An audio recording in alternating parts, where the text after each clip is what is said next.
chers amis, je vous propose que sans plus tarder, parce que je sais que le public est bouillant sur Internet, vous n'attendez que ça. Vous voulez qu'on parle du Sénat, vous voulez qu'on parle des sénatoriales. Mesdames et messieurs, c'est parti pour l'invité politique.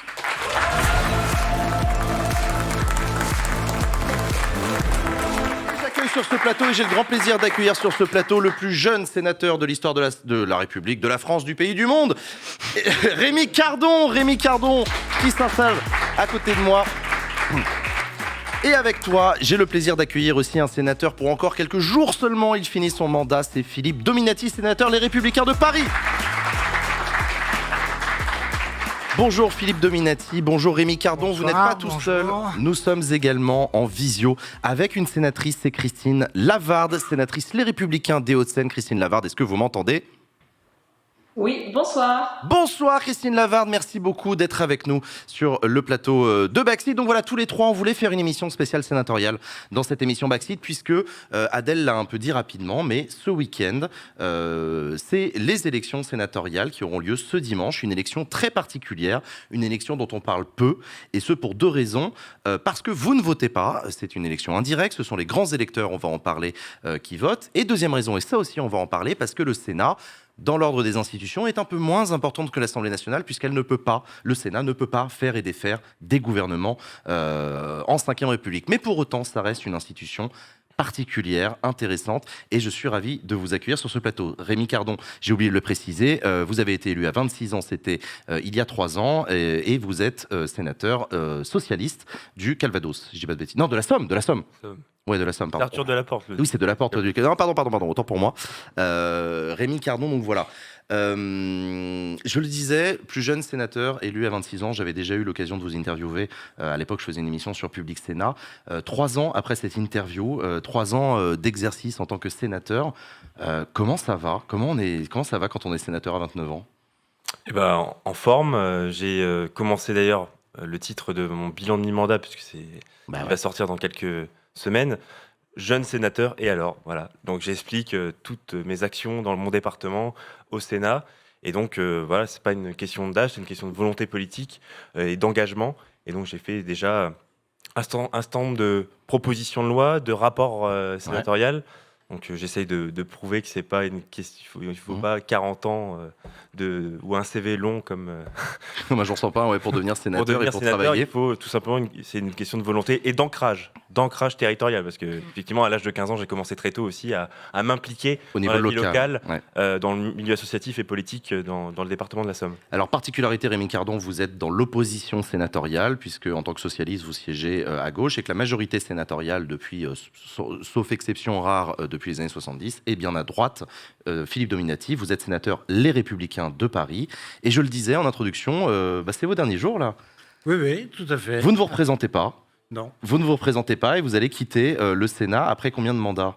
3 mandats. Après 3 mandats successifs, un mandat c'est 6 ans. Il y a une année exceptionnelle où on a siégé 7 ans, donc ça fait 19 ans. Ça fait exactement 19 ans de mandat. Vous aussi, vous quittez le mandat dans le Sénat dans quel état d'esprit ?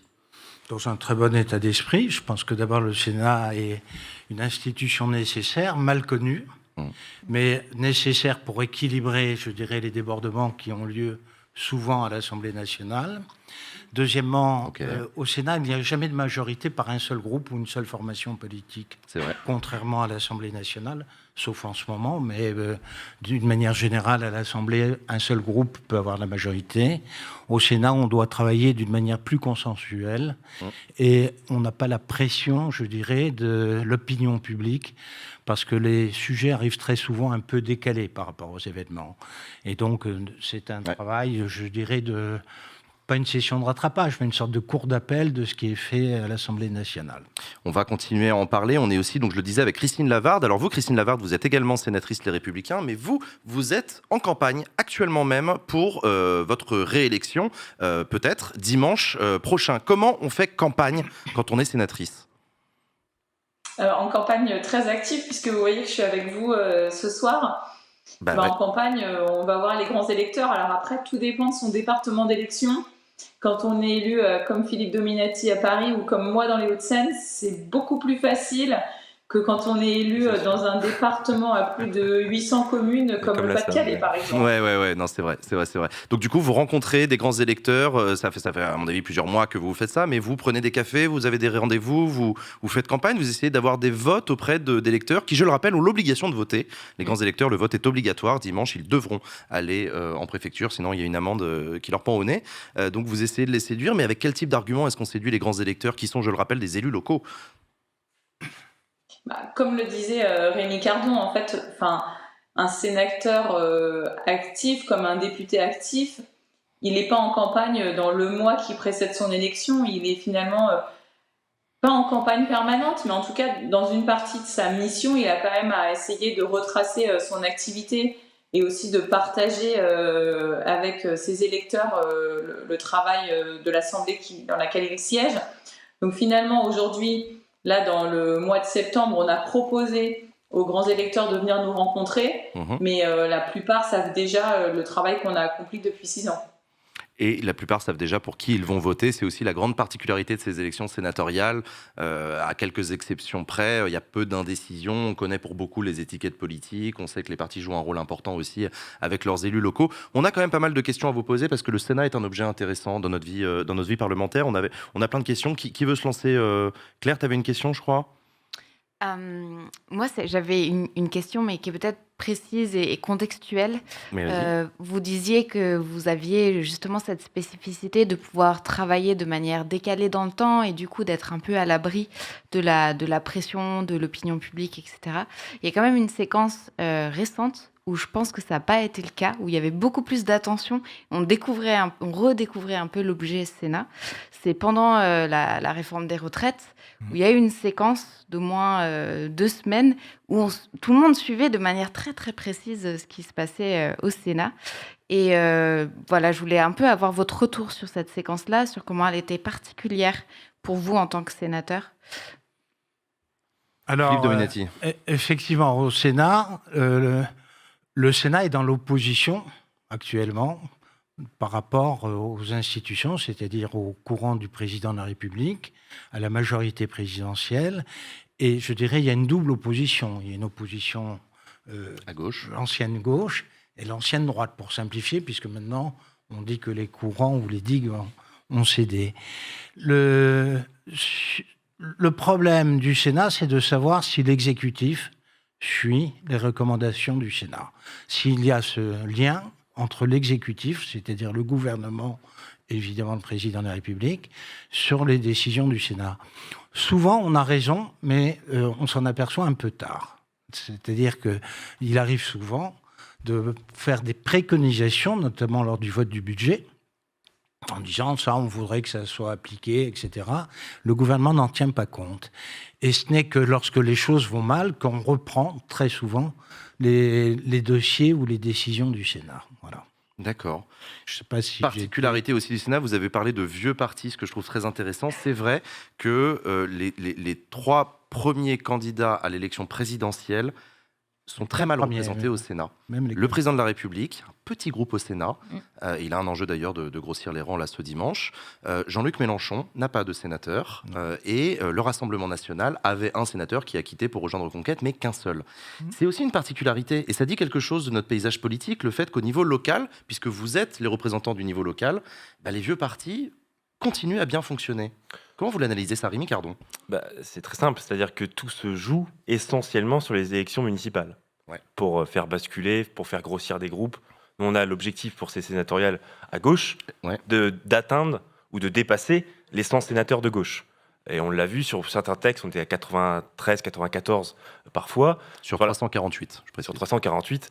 Sur la réforme des retraites, ce qui était drôle, c'est que chaque semaine, il y avait des sénateurs et sénatrices LR ou centristes parfois qui revenaient sur leur vote de l'article 7 pour peut-être déculpabiliser de l'acte qu'ils avaient effectué pendant ces débats, notamment le départ à l'âge 64 ans. En réalité, moi je pense que l'essentiel, et c'est ça qui est beaucoup plus sain, je trouve aussi au Sénat, c'est que ça vient du bas. Ça vient des élections municipales. Et ensuite, il y a un représentant de tout, de façon horizontale, puisque moi je suis sénateur de la Somme, il n'y a pas de circonscription. Moi, c'est les 772 communes de la Somme. Mes grands électeurs, c'est les 1824 sur lesquels il y a eu une orientation pour tant de voix pour moi, et donc j'ai atteint un quotient qui me permettait d'avoir un siège. Donc globalement, ce qu'on y retrouve, c'est qu'il y a une incarnation d'une assemblée des territoires, et ça se voit dans les accents chantants, parfois au Sénat aussi, quand même. Et puis... c'est vrai à l'Assemblée nationale aussi. Aussi, c'est vrai, ça se développe de plus en plus. Et par contre, on n'est pas du tout soumis à je dirais, à la présidentielle, qui peut avoir une influence considérable sur le nombre de députés à la fin. C'est-à-dire que nous, nos vagues, c'est les municipales, globalement. Et donc ça permet quand même d'avoir une certaine, je dirais, ossature solide.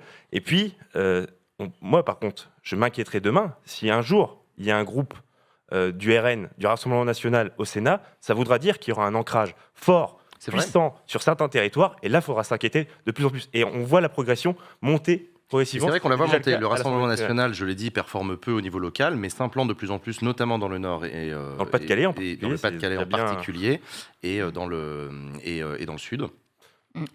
Sur la Côte d'Azur. Donc oui, effectivement, mais c'est aussi ça. Le Sénat n'est qu'un reflet de la réalité territoriale. Donc la logique voudrait que le Rassemblement national gagne des sénateurs.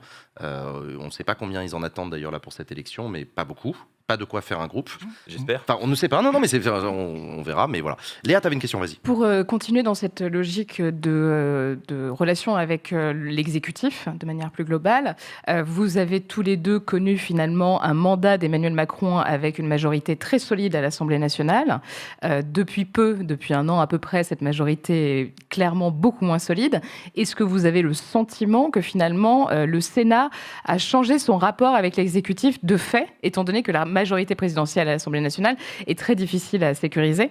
On voit par exemple sur le projet de loi immigration qui va être à nouveau débattu depuis le Sénat, qui va être finalement la Chambre qui va ouvrir les débats sur ce projet de loi qui est finalement dans les tuyaux depuis un certain temps. Est-ce que vous avez le sentiment que le rapport avec l'exécutif a changé ?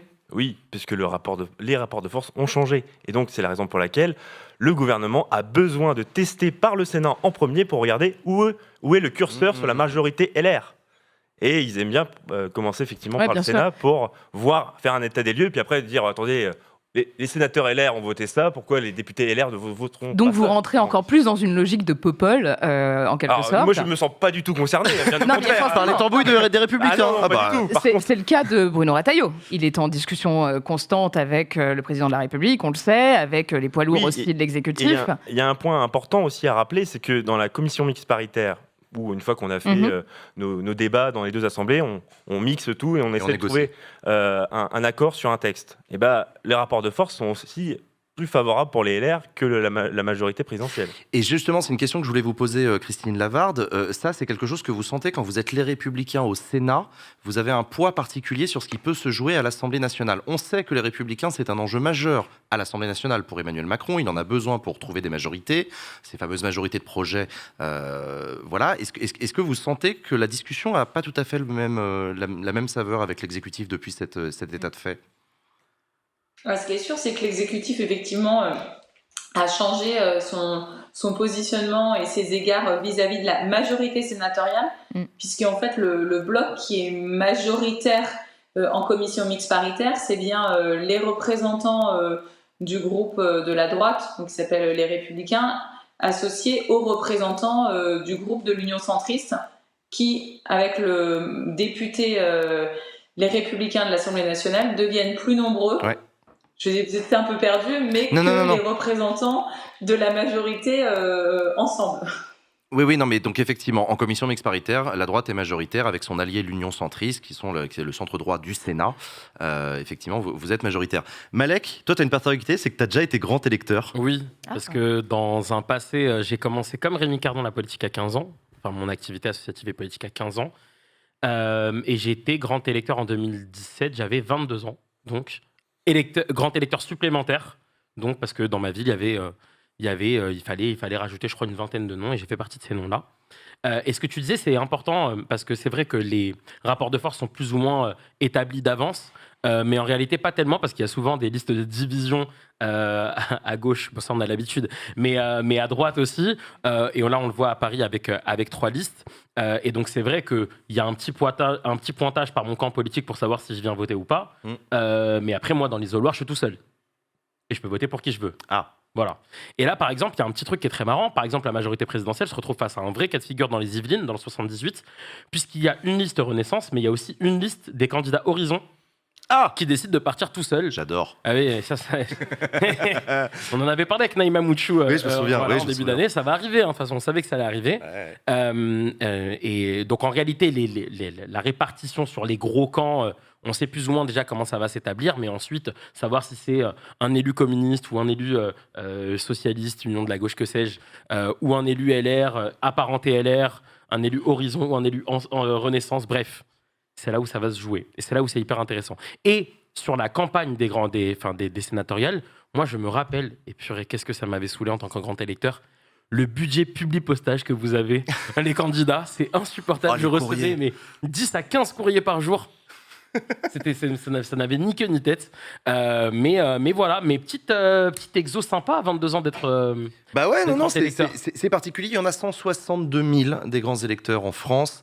Il y a à peu près un demi-million d'élus locaux en France. 162 000 d'entre eux sont grands électeurs aux élections sénatoriales. Je ne vais pas rentrer dans le détail tout de suite, mais parfois dans certains départements, il faut en rajouter effectivement, notamment les plus peuplés, parce que donc du coup il y a des listes supplémentaires. Je rentre pas dans le détail.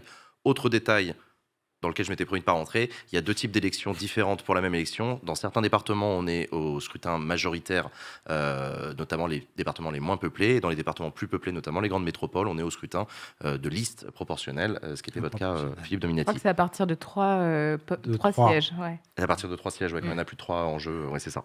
On a plein de questions aussi sur la question démocratique aussi. Claire, tu avais une question sur les...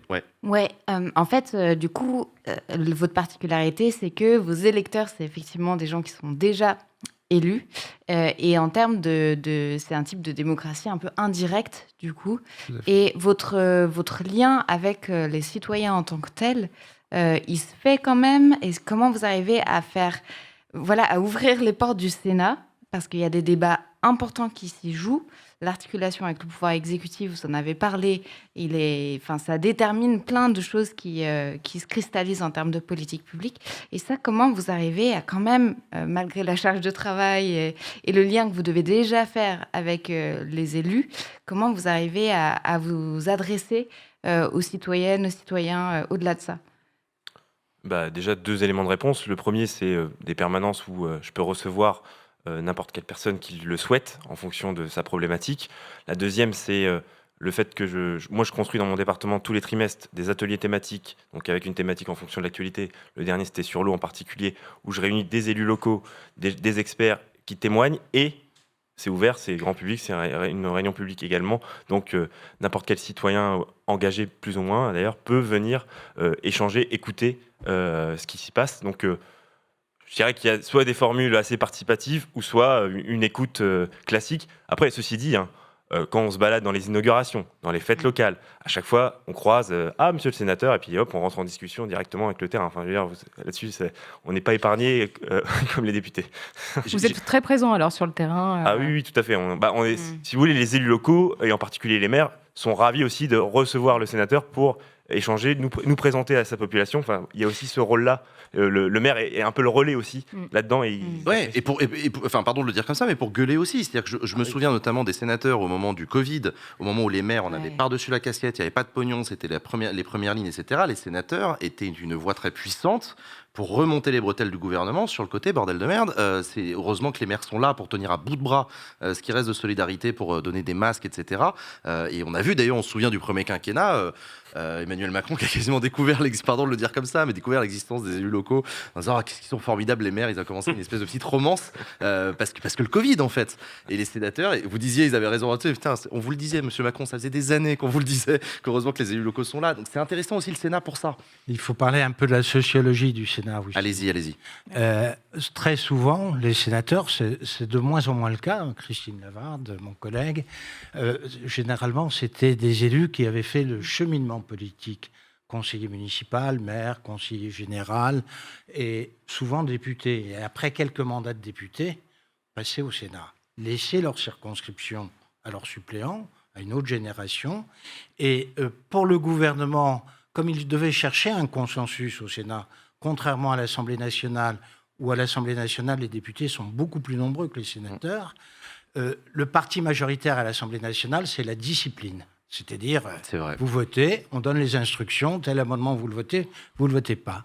Au Sénat, par nature, déjà, si ce sont des élus qui ont eu un cheminement, il y a une grande liberté. Il y a une grande liberté de vote, d'interprétation, et souvent, le rapport du ministre n'est pas le même entre l'Assemblée nationale, entre l'Assemblée nationale et le Sénat. À l'Assemblée, c'est la discipline de vote. Le parti majoritaire impose, l'opposition suit, etc. Au Sénat, très souvent, les sénateurs sont très libres vis-à-vis de leur formation politique. Et le ministre doit négocier. Comme il y a beaucoup moins de sénateurs, on sait que si on négocie avec 15 sénateurs, c'est l'équivalent de 45-50 députés pour la majorité ou pour le gouvernement, sur n'importe quel sujet. Un député, il va 3 fois dans sa circonscription, 3 week-ends. Si ça ne passe pas, que ce soit la réforme de l'université ou autre chose, au 3e week-end, il demande au gouvernement de retirer. Au Sénat, il suffit de quelques députés pour avoir, de quelques sénateurs qui représentent en réalité bien souvent un département ou plusieurs députés. Et donc, en réalité, c'est une sorte de hiérarchie qui se produit, parce que souvent au Sénat, vous avez des patrons de département, entre guillemets, qui sont capables d'entraîner un certain nombre de parlementaires. Je le disais... Malek, tu avais une question. J'avais une petite question. À ceux qui... C'est une phrase qu'on entend très souvent. À ceux qui disent que vous servez à rien, que le Sénat ne sert à rien, qu'est-ce que vous répondez? Est-ce que vous leur dites non, c'est pas vrai, voilà ce qu'on fait? Ou est-ce que vous faites une petite introspection et vous dites tiens, il y a peut-être une réforme du Sénat à appliquer, et si c'est le cas, qu'est-ce qu'on ferait? Commence. Vous avez des réponses, hein, vous n'êtes pas. Moi, j'ai une réponse. Philippe Dominati, allez-y.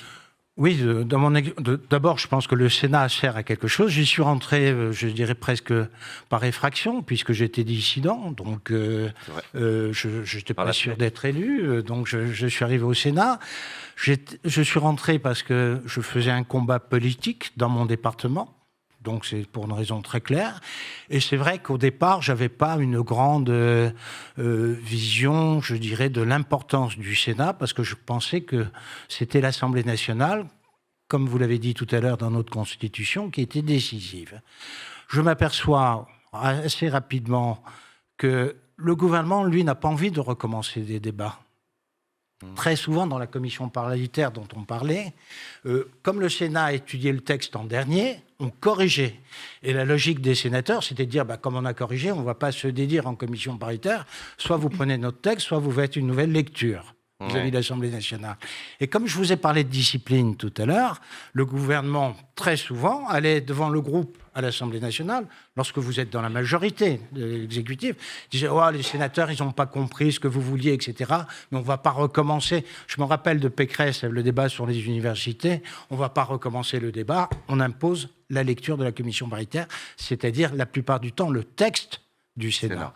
Et donc, sur beaucoup de textes, alors que ce n'est pas marqué dans la Constitution, eh bien, le Sénat a très souvent le dernier mot. C'est pour ça que je pense qu'il vaut mieux avoir 2 avis et 2 chambres, ce qui est d'ailleurs le cas dans toutes les démocraties, à quelques exceptions. Vous avez 2 chambres, le bicaméralisme. Alors maintenant, il y a peut-être la réforme du Sénat. Et là, je partage un petit peu peut-être votre point de vue. C'est-à-dire que pour moi, qui suis représentant de Paris, d'une ville, je considère que le Sénat est peut-être un peu trop rural en termes de sociologie. Il faut y aller quand même. Non, mais c'est intéressant. C'est intéressant, allez-y. Je vous parle très librement. Ah oui. Et donc, je pense qu'effectivement, le décalage entre la sociologie du pays, lorsqu'on voit l'élection présidentielle de 2022 et ce que sera le Sénat en 2023, lundi prochain, il y a un décalage qui est quand même assez fort en termes de représentativité. Les urbains, en général, que ce soit à Marseille ou à Paris, comme ça on équilibre un peu pour tout le monde, sont pas suffisamment écoutés ou représentés au Sénat.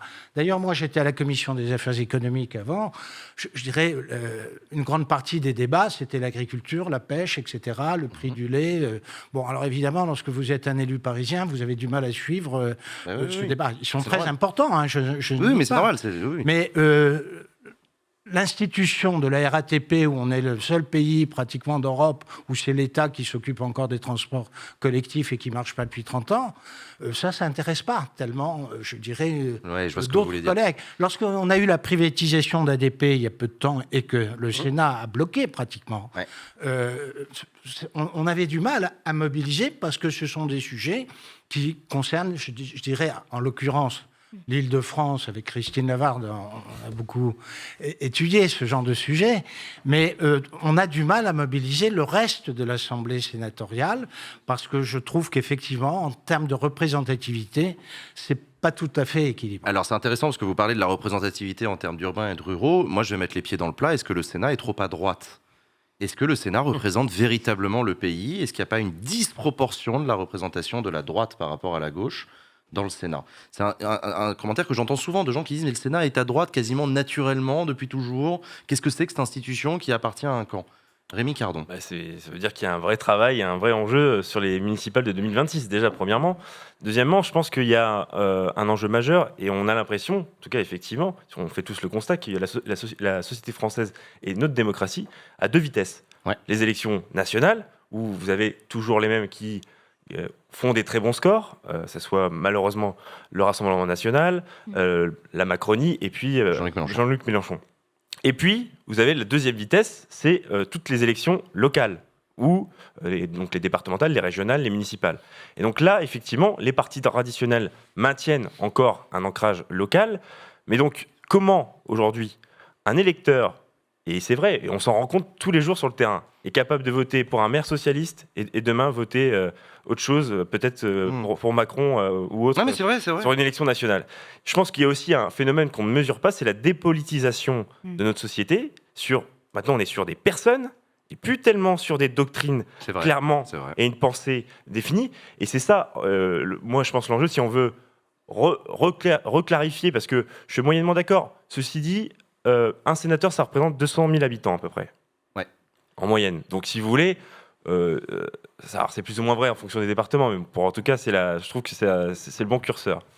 Dans la Somme, il y en a 3, on est quasiment 600 000.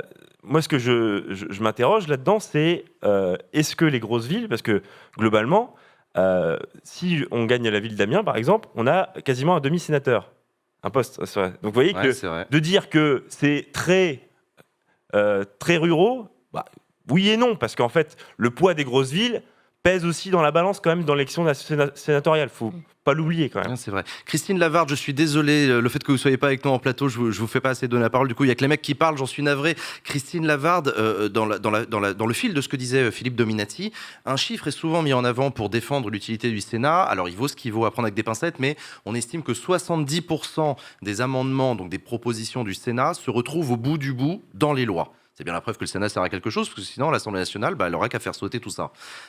Est-ce que c'est quelque chose que vous aussi, vous avez constaté, le fait que j'ai entendu beaucoup de sénateurs s'enorgueillir, et souvent à raison, de dire on écrit mieux la loi que nos amis députés, parce qu'ils nous envoient des textes écrits à la schlag. Nous, on voit des problèmes gros comme des maisons, donc on écrit des amendements pour recaler tout ça, repréciser, etc. Est-ce que c'est vrai ? Est-ce que c'est une déformation ? Est-ce que...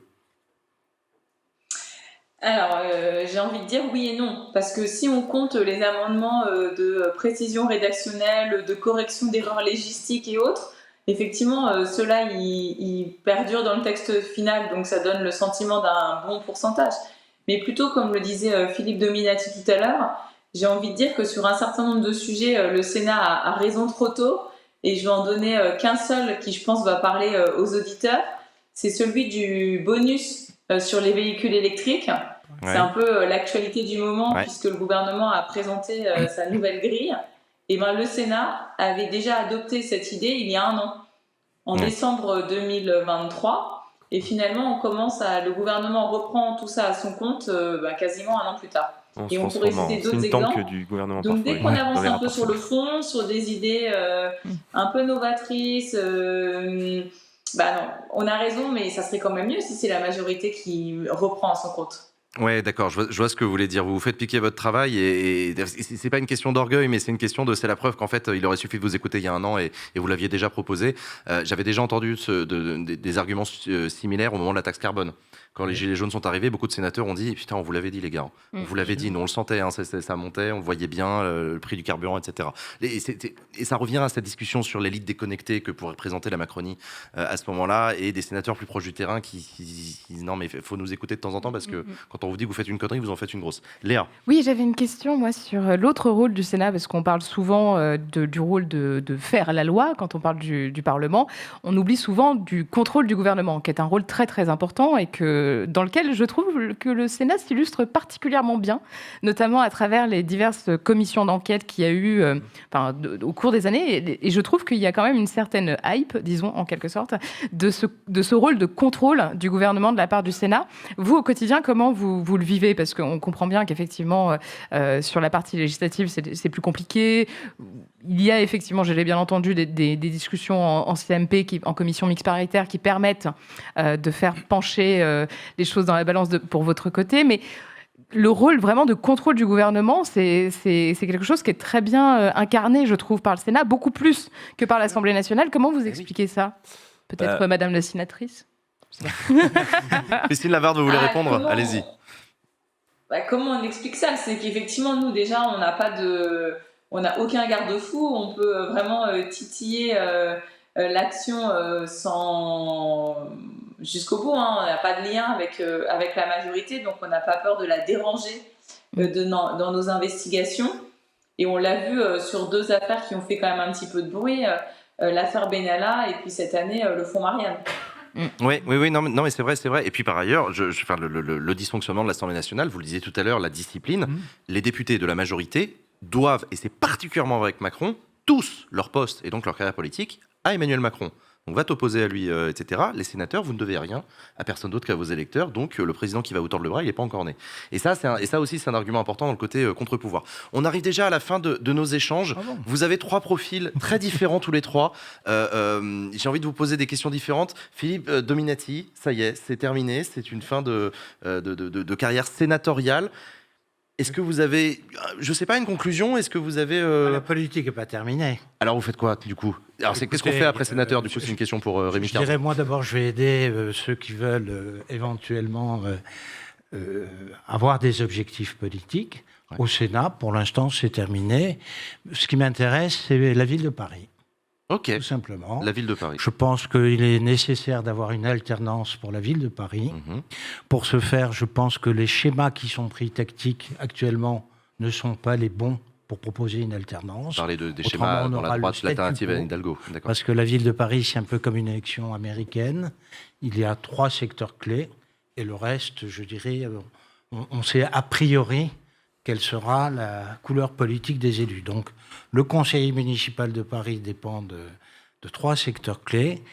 Et je pense qu'on est obligé de faire une nouvelle solution pour essayer d'avoir un projet alternatif à Paris. Donc, ce n'est pas la fin de votre vie politique, vous continuez à Paris. C'est vrai que je vais faire aussi une entreprise, donc peut-être pas une chaîne de télé, rassurez-vous. Ah bah allez-y, une chaîne YouTube, il y en a d'autres qui l'ont fait, allez-y. Non, j'ai aussi d'autres projets, mais sur le plan politique... Donc au niveau local... Je suis tombé dedans, je dirais, assez jeune. Donc il y a longtemps que je m'intéresse au sujet parisien. Sur la police municipale, c'était un thème qu'on a développé pendant une 20aine d'années, la réforme du statut de Paris aussi. Sur un certain nombre de sujets, c'est une sorte de vision politique et de passion politique. Et je sens très bien que si on reprend les mêmes et qu'on recommence, ça sera le même résultat. Rémi Cardon, mi-mandat, on le disait tout à l'heure, c'est 6 ans de mandat le Sénat, mais on ne renouvelle que par moitié, donc tous les 6 ans comme ça décale à chaque fois. Vous êtes au milieu de votre mandat, vous n'êtes pas en danger dimanche soir, vous n'allez pas être réélu ou pas réélu. Vous continuez, mi-mandat. Comment vous voyez les 3 prochaines années? Déjà, essayer peut-être d'intégrer le bureau du Sénat. Ah ouais, ça aurait de la gueule. Pour essayer 29 ans, bureau du Sénat. De faire des propositions et d'essayer de changer le Sénat aussi de l'intérieur. Et puis également, je dirais que moi, voilà, ma carrière politique, j'ai l'impression qu'elle fait que commencer. Donc, mais j'ai envie de vous dire, pour moi, la politique, c'est une aventure. C'est-à-dire que demain, s'il faut faire un projet entrepreneurial, je fais un projet entrepreneurial. Si je continue la politique, je continue la politique. Mais si vous voulez, je ne sais pas ce que je vais faire dans 6 ans, 12 ans, 18 ans. Enfin, je veux dire, on a le temps de voir venir. C'est un peu notre génération. D'ailleurs, un peu zapping, on change de métier ou de projet rapidement. Mais voilà, moi, je suis très détendu sur cette question et très ouvert pour saisir les bonnes opportunités aussi. Dans les prochaines années. Et Christine Lavarde, donc on termine avec vous. Je le disais, vous êtes candidate, il vous reste que 48 heures de candidature. Pas trop fatiguée. On vous souhaite évidemment d'être réélu dimanche. Vous le sentez bien ? Oh oui, je suis optimiste. Ouais, c'est la particularité aussi. Bah écoutez, merci Christine Lavarde. Courage à vous pour ces derniers jours de campagne et on suivra les élections avec beaucoup d'intérêt. Il me reste plus qu'à vous remercier sincèrement tous les trois d'être venus sur le plateau de Backseat. Très heureux de vous avoir accueillis. Merci à vous.